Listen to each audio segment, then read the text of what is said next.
Hi, Vipul. Can you hear me? Yes, ma'am. Yes. Vipul, congratulations for joining with Kingmakers and uh, cornering this All India rank 115. Thank you. Thank you very much, ma'am. So, Vipul, tell me your journey, Vipul. Yes, ma'am. Ma'am, is it okay if I talk in Indian English, in kind of English, Yes, or yes, of course. yes, ma'am. Whatever comfortable. Yes, ma'am. I come from the very small village in the Patan district of the northern part of the Gujarat. So I am the first ones who became the IPS and then IS in my entire district. So it is very difficult and the challenging journey because no one was to guide me on this path. So I started my journey in 2020. The first attempt I gave in 21, which I couldn't clear in the prelims. Then I came to Delhi. I gave the attempts.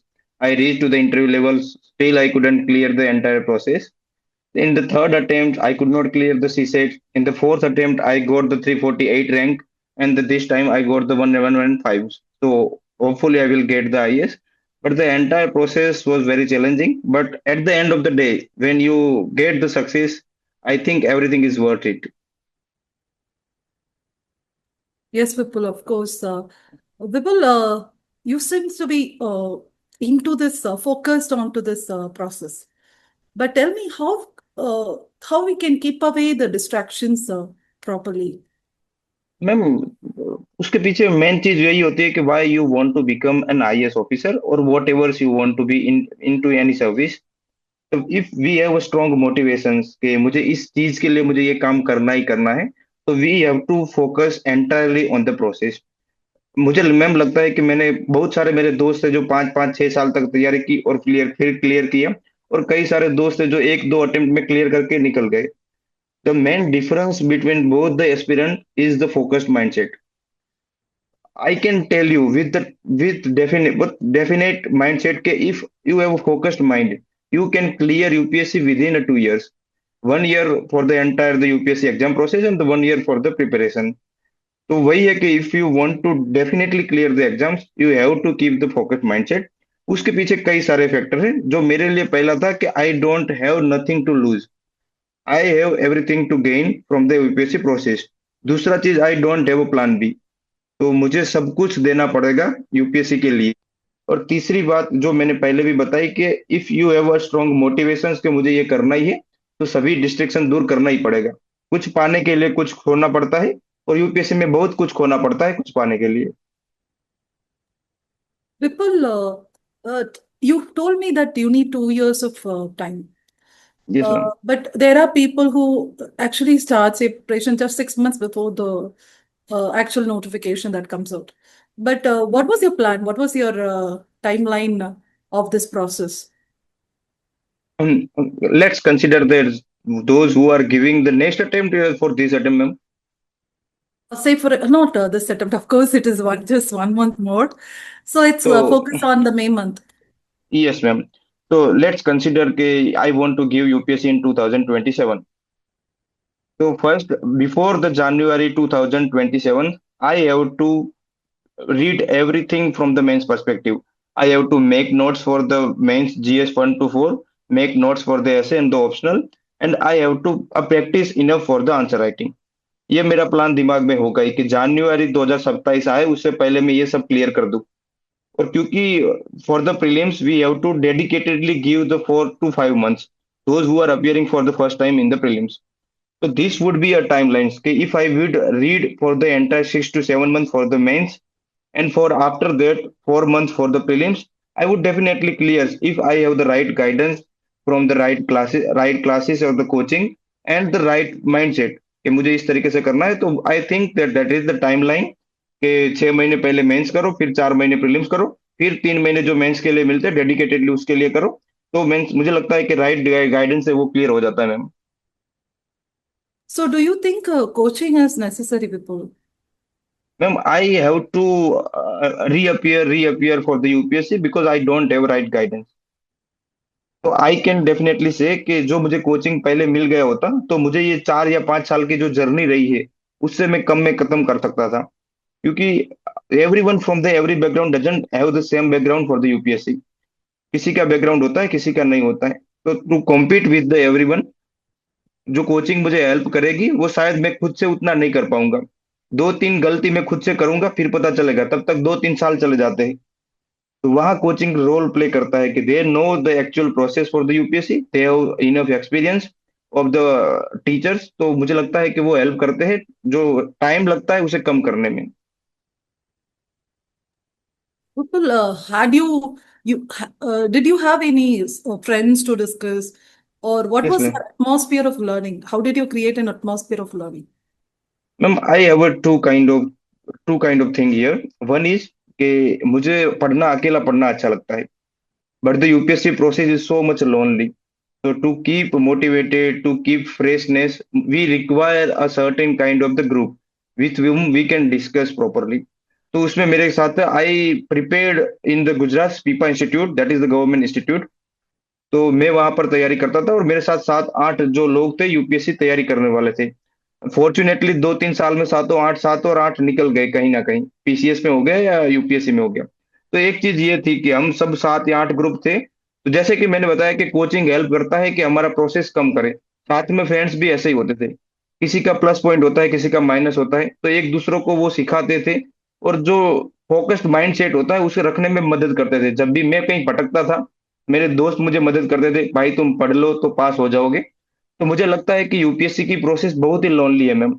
और जो हम mostly जो दिल्ली में रहते हैं वो ज्यादा relate कर पाएंगे कि कितना डिफिकल्ट है कि दिल्ली में अकेले प्रिपरेशन करना। तो I would highly recommend to the aspirant कि कई अच्छे जो ग्रुप सर्कल मिल जाए, तो definitely we can clear within a short period of time. Okay, Vipul, tell me, how was prelims? Which you found it difficult, prelims, mains, or the interview? Ma'am the prelims once, 5 attempt में से मुझे सबसे जो दिक्कत जो लगी तो वो प्रीलिम्स में होती है, क्योंकि there is a high level of uncertainty in the prelims. Since the last 2 years UPSC ने बहुत ही अनसर्टेन कर दिया है। तो मुझे लगता है कि प्रीलिम्स में भी मैं सीसेट बहुत मुझे डिफिकल्ट लगा, क्योंकि मेरा बैकग्राउंड ह्यूमैनिटी से था। तो मुझे लगता है कि out of 3 stage main problem जो आती है वो प्रीलिम्स में आती है, क्योंकि 4 से 5 लाख स्टूडेंट्स एग्जाम में अपियर होते हैं, उसमें से क्लियर होंगे 10 से 15 हजार। तो मेंस में कंपटीशन बहुत कम है, और जो प्रीलिम्स में जो स्ट्रॉन्ग कॉम्बिनेशन जो दिखने को मिलता है, उसकी वजह से प्रीलिम्स ज्यादा अनसर्टेन और डिफिकल्ट हो गया ma'am. So, how did you manage cracking this prelims? So, yes what ma'am. was the strategy? The yes learning. Ma'am, there are certain things which everyone knows for clearing the prelims. I am just repeating the same. And वो बात है कि एक चीज मैं suggest करना चाहता हूँ कि कई सारे टॉपर्स एक बात पर बार बार दोहराएंगे, तो उसका मतलब ही यूपीएससी करने के लिए वो जरूरी है। जैसे कि यू प्रीलिम्स करना है तो क्या चीज है, पहली सबसे महत्वपूर्ण है कि रिवीजन। सभी ने प्रीलिम्स का सिलेबस पढ़ ही लिया होता है प्रीलिम्स देने से पहले। तो प्रॉब्लम जो सबसे आती है वो है रिवीजन करना। There are many students who just read for the once or the twice and then appear for the prelims. When they are appearing, they are trying to answer the questions. They are able to recall something, and they are कुछ part याद कर पाते हैं और कुछ part याद नहीं कर पाते। That is the major problem कि रिवीजन सही से नहीं हो पा रहा, इसलिए आप आंसर अच्छे से अटेम्प्ट नहीं कर पा रहे। तो आई वुड सजेस्ट कि 10 किताब अलग अलग पढ़ने से अच्छा है कि एक किताब में 10 बार पढ़ लो। Ma'am I have read the Lakshmikant in the last 5 years more than 40 to 45 times. So rather than reading the multiple books for the polity, I would recommend the reading the same book for the multiple times. So that is the main key. I would suggest that revision is the first priority for clearing prelims. The second most important thing is the PYQ. And every toppers would say the same things. Every teachers would say the same thing. Okay, PYQ are the master class for the clearing prelims. But the problem is students don't know how to attempt the PYQ, how to read the PYQ, and how to take the PYQ as a guide for the next prelims. तो उसमें वो problem आ जाता है। तो I would suggest कि जो coaching आपको पढ़ाते हैं वहां से आप सीख लीजिए, या यूट्यूब में जो क्लासेस अवेलेबल होते हैं वहां से आप सीख सकते हो कि पीवाईक्यू को अटेम्प्ट किस तरीके से करना है। जैसे कि मैं सजेस्ट करता हूँ 2 तरीके से होता है पीवाईक्यू अटेम्प्ट करना। The first one, as a guide for the next syllabus, कि मुझे सिलेबस में से क्या पढ़ना है वो मुझे पीवाईक्यू से समझ में आ जाएगा कि सबसे ज्यादा थीम बार बार कौन सी रिपीट हो रही है। तो वही थीम बार यूपीएससी रिपीट करता है। जैसे कि पॉलिटी की बात करें तो फंडामेंटल राइट्स में से एक सवाल आना ही तो डिसाइड ही है। तो I would read the fundamental rights more than another chapters. The second जो पीवाईक्यू सबसे महत्वपूर्ण होता है कि पीवाईक्यू में एलिमिनेशन टेक्निक मोस्ट इंपॉर्टेंट है। We can't clear prelims by reading the multiple times, we have to learn the elimination technique. तो वही होते हैं कि जो मेजर डिफरेंस जो पास होते और नहीं होते उसमें एक ही चीज करती है, that is the elimination technique. और वो कैसे पता चलेगी? I would analyse the past year question papers कि किस तरीके से यूपीएससी हमें यहाँ फुल बनाता है, किस तरीके से वो मिस्टेक्स करता है, किस वर्ड का वो यूज करता है। जब मैं वो समझ जाऊंगा तो कई सारे ऐसे क्वेश्चन होते हैं। Ma'am, out of 100 question we only know the 100%, that is the 30 to 35 question. और बाकी का जो बाकी के सवाल बचे 60 क्वेश्चंस, उसमें मुझे जो एलिमिनेशन मेथड मैंने जो सीखा है वही सबसे महत्वपूर्ण है। तो दो चीज ये महत्वपूर्ण है, the revision and the PYQ. इससे और बाद में होगा कि मैं पीवाईक्यू एनालाइज करने के बाद में रिपीटेड थीम आइडेंटिफाई करूं और प्रीलिम से पहले मैं वो बार बार पढूं। और मोस्टली प्रॉब्लम क्या होता है कि बच्चे बहुत सारी किताब, एक ही सब्जेक्ट की बहुत सारी किताब पढ़ते जाते हैं, बार बार रिवाइज नहीं करते, वो थीम नहीं समझते, उसकी वजह से प्रीलिम नहीं होता हो पाता। Yes, people. Revision is a must. And people say it is active recalling that we have to do. Yes ma'am. Yes. But people, two things I wanted to decode in your speech. One is that, as you said, we have to do elimination techniques. But yes with ma'am. the UPSC evolution in their trend of questions and pattern of questions, do you think elimination technique still is valid? And also, in your 5 attempts, UPSC in their PYQs, you would have said seen evolution and its trends or difference in the pattern. So, how were you able to tune to the pattern of UPSC and still hold on to this elimination technique? Yes ma'am. Ma'am, मैं पहले अपना experience बताता हूँ। I clear UPSC in 2024 and the result came in the April 25 and the exams were the next prelims were in the May 25। तो आई हैव जस्ट 15 days gap, so I could not read very much for the UPSC prelims. I just gave the exam with the confidence and the past PYQ analysis. तो I can say कि elimination technique काम करता है, क्योंकि मैंने कुछ पढ़ा नहीं था खास उतना। बस मेरे पास दो था, मैंने एक बार रिवाइज किया जितना मैं पढ़ सका उतना, और पीवाईक्यू को एनालाइज किया कि जो एलिमिनेशन टेक्निक मैंने पहले सीखी थी, that applied in the last paper. तो आई कैन से कि यूपीएससी पता नहीं एग्जामिनर बार बार चेंज होते रहते होंगे, और जो स्टाइल है वो पूछने का वो तो सेम ही है। शायद वो स्टेटमेंट की तरह पूछ रहे हैं, कई और तरीके से पूछ रहे हैं, बट जो स्टाइल यूपीएससी का जो पूछने का तरीका है वो पिछले 10-15 साल से सेम ही चला आ रहा है। दैट्स व्हाई आई सजेस्टेड कि पीवाईक्यू एनालाइज करना है। वो टेक्निक का स्टाइल बदल सकते हैं, और जो कोर इसेंस है यूपीएससी का प्रीलिम्स का पूछने का तरीका, मुझे नहीं लगता कि अभी भी वो चेंज हुआ है। दूसरी बात यह है कि मैम, इसके लिए जो आपने बताया कि इवोल्यूशन प्रोसेस होता है उसको मैच कैसे करें, तो लास्ट ईयर मैंने देखा कि कई सारे कोचिंग इंस्टीट्यूट है, उन्होंने टेस्ट में ही स्टार्ट कर दिया था कि इस तरीके से क्वेश्चन पूछने के लिए।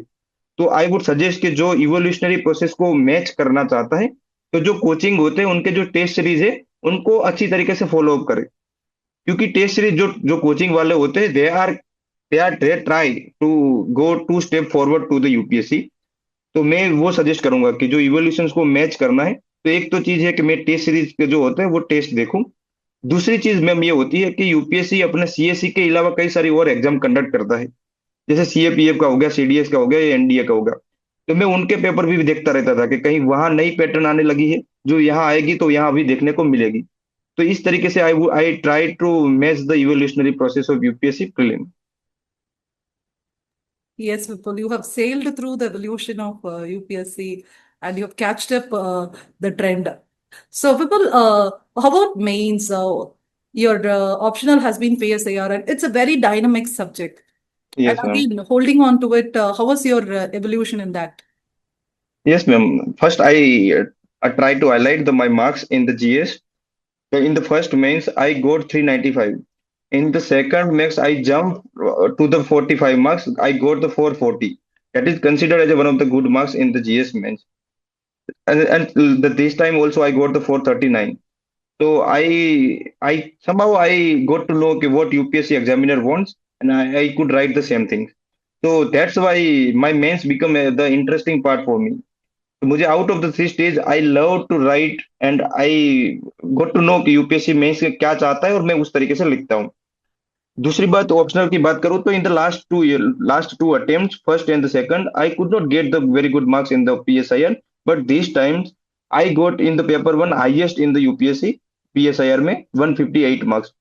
तो इस बार मुझे पीएसआईआर में भी अच्छे मार्क्स मिले हैं। तो यस मैम, जो मेंस की जो मेन प्रोसेस है उसमें दो चीजें हैं। एक तो deep understanding of the topic, क्योंकि पहले यूपीएससी सिलेबस के टॉपिक में से सवाल पूछता था। इन द लास्ट 2 इयर्स अब वो उस तरीके से नहीं पूछता है। They want the deep understanding of the topic. तो वो है कि मेंस यदि आपको अच्छा लिखना है तो आपको deep understanding of the topic चाहिए। तो दूसरी मेन चीज है जो आंसर राइटिंग। जो सभी बच्चे आंसर राइटिंग करते हैं, बट वो होता है कि the my intention was to I don't like to write the test at the weekly test. I like to write in the daily daily format. तो मैं हर दिन में 5 या 10 क्वेश्चन लिखता था। After the writing the test I I gave the 1 or 2 hours to just check the my answer. उसमें मेरा ये होता था कि लास्ट डे मैंने जो लिखा है उससे अच्छा मैं लिख रहा हूँ या नहीं लिख रहा हूँ। दूसरी चीज, टॉपर्स की कॉपी में से मैंने कुछ नया सीखा, तो आई वुड राइट कि मैं उसको कहीं ना कहीं उसको फिट करने का प्रयास करूं। पहले मैं फोर्सफुली उसको फिट करूंगा, उसके बाद वो ऑटोमेटिकली आ जाएगा। तीसरी चीज ये होती थी कि मैं प्रेजेंटेशन पे सबसे ज्यादा ध्यान दूं। यदि मैम आप मेरी कॉपी देखोगे तो कंटेंट उतना ज्यादा नहीं मिलेगा, बट द प्रेजेंटेशन आपको लगेगा बहुत अच्छा लिखा है, बहुत यूनिक लिखा है। तो जो मेंस का जो मुझे लगता है कि एग्जामिनर क्या चाहता है, वो एक बार उसकी नव आप समझ जाओ तो मुझे लगता है कि मेंस की प्रोसेस बहुत आसान हो जाती है। People, tell me in this political science, what was your book list and the main strategy? Can you share? Yes ma'am, earlier I use to read just Subramaniam ma'am's notes, क्योंकि market में लगता है कि सबने सभी टॉपर ने वो suggest किया है तो मैंने वही पढ़ा था। तो मुझे लगता है कि दिस टाइम आई ट्राई कि that is not the more than enough. तो आई ट्राई कि जो टॉपिक में मुझे समझ नहीं आ रहा उसकी मैं स्टैंडर्ड बुक्स पढ़ने का प्रयास करता था। जैसे कि पॉलिटिकल थियरी में कॉन्सेप्ट अच्छे से नहीं समझ आ रहे तो ओपी गोबा की बुक पढ़ूंगा। उसी तरीके से आईआर में सेम जो स्टैंडर्ड बुक्स जो यूपीएससी लीड टॉपर्स ने सजेस्ट की है वो मैं प्रयास कर। As of now I am not able to recall the books name, because I just like to read the chapters. वो एंटर बुक मैंने कोई पढ़ी नहीं तो उतना मुझे नाम याद नहीं आ रहा। आप यदि कहे तो मैं आपको वो लिस्ट बता दूंगा मैम। तो सेकंड थिंग जो सबसे यूनिक मैंने की कि 2-3 टेस्ट सीरीज होते हैं, उनके जो टॉपर्स जो होते हैं ना, इवेल्यूटेड आंसर और जो मॉडल आंसर वो देते हैं। तो इस बार मैंने यूनिक सा ये करने का प्रयास किया कि जो मॉडल आंसर होता है मैं पढ़ लूंगा। पास्ट 5 ईयर का मैं एनालाइज करूंगा कि यूपीएससी किस तरीके से पूछ रहा है, कौन सा पूछेगा। और जो नया थीम आने वाला चांस है तो पीवाईक्यू एनालिसिस करने के बाद मुझे लगेगा कि ये थीम पूछी जा सकती है। तो सबके मैंने मॉडल आंसर अपने हिसाब से लिख दिए, इंट्रो लिख दिया, कंक्लूजन लिख दिया और बॉडी का पार्ट लिख दिया। तो पहली चीज तो ये थी कि क्लियर था कि मुझे मॉडल आंसर से वो मैंने अपने खुद के मॉडल आंसर बना दिए। जब भी सवाल आएगा तो मैं विद इन अ मिनट में सब कुछ फ्रेमवर्क बना दूंगा। दूसरी सबसे महत्वपूर्ण चीज थी कि जब भी वेस्टर्न पॉलिटिकल थियरी के कोई भी क्वेश्चन आएगा तब मैं उसमें इंडियन पॉलिटिकल थियरी का कोई भी कॉन्सेप्ट है वो ऐड करूंगा। और वाइस वर्सा, जब इंडियन की बात आएगी तो मैं ये ऐड करूंगा। जब आ रही है तो भी ऐड करूंगा, जो नहीं आ रहा तभी मैं ऐड करूंगा। तो that was the forceful thought कि मैं ये करूंगा ही करूंगा। दूसरी चीज मैंने की कि हर जो जो ट्रेडिशनल कॉन्सेप्ट है, जैसे वेस्टर्न पॉलिटिकल थॉट आ गया, जस्टिस हो गया, डेमोक्रेसी हो गया। जैसे कि मान लीजिए उन्होंने पूछ लिया कि सोशल इक्वालिटी क्या होती है, तो मैं प्रयास करूंगा कि एक इंडियन एग्जाम्पल और एक द वर्ल्ड का एग्जाम्पल, दोनों के कंटेम्प्ररी एग्जाम्पल मैं कहीं भी ऐड कर सकूं। I would add definitely with force. तो मुझे लगता है कि ये मैंने फोर्सफुली प्रयास किया। पेपर वन में मैं ज्यादा कर पाया, पेपर टू में उतना नहीं कर पाया। That's why I got more marks in the paper one. तो ये दो चीज मैंने सबसे ज्यादा यूनिक की थी। बाकी जो टॉपर सजेस्ट करते हैं कि पीएसआर के लिए ये स्ट्रेटेजी होती है, तो सब तो वो कॉमन करते ही है। दो चीज मैंने यूनिक करने का प्रयास किया। The third thing, in the last attempt I try to, जैसे कि वो एंथ्रो हो गया या सोशियोलॉजी हो गया, उसमें बच्चे पीए जो पेपर लिखते हैं उसमें वो पॉइंट वाइज लिखते हैं। तो मुझे लगा कि पीएसआईआर में भी पॉइंट वाइज लिखते हैं, मार्क्स मिलेंगे। पर लास्ट टाइम मुझे बहुत गंदे मार्क्स मिले पीएसआईआर में, क्योंकि मैंने सभी चीज पॉइंट्स में लिखा था। तो I would suggest by my mistakes, जो भी स्टूडेंट अपियर हो रहे हैं, don't try to write in the points, just write in the format. That is the usual manner to write the PSIR answer, और वही मेंटेन रखना। Thank you, Vipul. My last thing is, how was your experience with Kingmakers IS Academy mock interview? Yes ma'am, mostly ma'am in mock interview में यही होता है कि that gives the similar environment to the UPSC. So there are many questions which asked similar questions asked in the UPSC exam. There are two, three questions I would like to suggest. One was the related to the movies. My hobbies was the movie. तो वो जो movie का sir ने जो question पूछा that came similar in the UPSC exam. तो I suggest जो मुझे that's why I familiar with जो किंग्स मेकर जो जो क्वेश्चंस और टाइप ऑफ क्वेश्चन पूछे गए that were not just like the question and answer format that was the actual the mock interview तो आई सजेस्ट कि मुझे वो सबसे ज्यादा अच्छा लगा. Thank you, Vipul. Your last words for the future aspirants, Vipul. Yes, ma'am. Ma'am, I come from the very poor background, not the lower middle class background. My language was the entire education was the Gujarati. So I didn't know the Hindi, I didn't know the English. तो मुझे सभी चीजों मतलब there are many hurdles कि जिसकी वजह से मैं यूपीएससी क्लियर नहीं कर सकता था. Still I could clear UPSC with the single mindset कि मुझे करना ही करना है. और क्यों करना था जो अपना वाई जो स्ट्रॉन्ग फैक्टर है कि मुझे क्यों करना है. यदि आपके पास क्लियर है कि that's why I want to clear the UPSC मुझे नहीं लगता कोई भी ताकत या कोई भी हर्डल आपको रोक सकता है. यूपीएससी प्रोसेस बहुत लंबी है कभी कभी टाइम लग जाता है. आप ईमानदारी से प्रयास कर रहे हैं कि मैं ईमानदारी से प्रिपरेशन कर रहा हूं. I think that you will definitely get the result and I wish all the best to the every aspirant. Thank you, Vipul. Wish you all success in the future of yours. You deserved it. Thank you. Thank you, ma'am, for your blessing, ma'am. Thank you.